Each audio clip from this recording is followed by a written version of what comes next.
Benyamin Netanyahou remporte un cinquième mandat historique en Israël.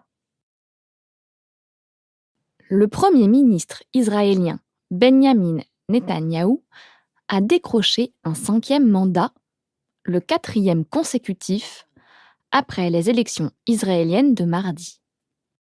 Avec cette victoire, Netanyahou, âgé de 69 ans et chef du parti de droite le Likoud, est donc bien placé pour battre le record de longévité à la tête du pays, détenu jusque-là par le fondateur d'Israël, David Ben-Gourion.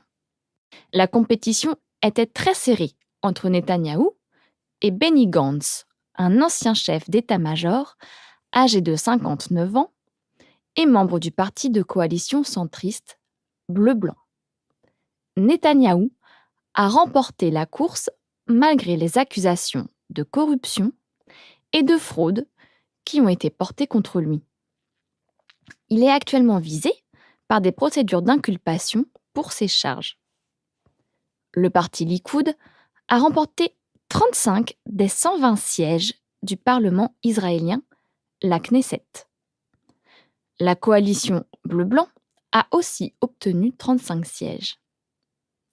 Pourtant, le nombre total de sièges remportés par les partis de droite alliés à Netanyahou lui donne un avantage certain pour la formation d'un gouvernement de coalition.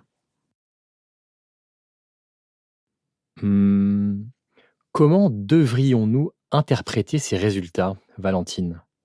D'un côté, c'est le meilleur résultat pour le parti du Likoud en 15 ans. D'un autre côté, le nombre de voix obtenues par le parti bleu-blanc constitue un record pour un nouveau parti. Oui, c'est compliqué. Cela montre également à quel point les électeurs israéliens sont divisés. Beaucoup considèrent que Netanyahou a fait beaucoup pour l'économie et la sécurité d'Israël. D'un autre côté, les accusations de corruption portées contre lui sont graves. Je peux comprendre le désir de certains de garder les choses comme elles sont. Mais il est difficile d'ignorer les récents développements alarmants qu'il y a eu sous Netanyahou. De quoi parles-tu exactement ? Je fais allusion à sa sympathie pour des nationalistes tels que Poutine, Viktor Orban et Rodrigo Duterte.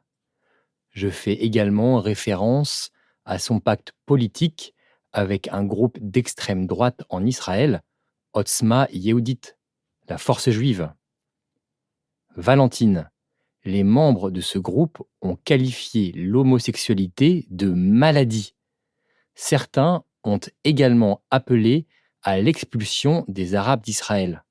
Oui, c'est assez extrême. Les dirigeants palestiniens ont interprété les résultats des élections comme un oui à l'oppression, en particulier après la promesse de Netanyahou la semaine dernière d'annexer des parties de la Cisjordanie. Certains Israéliens se sentent peut-être plus en sécurité maintenant, mais je me demande quelles seront les conséquences à long terme pour le Moyen-Orient.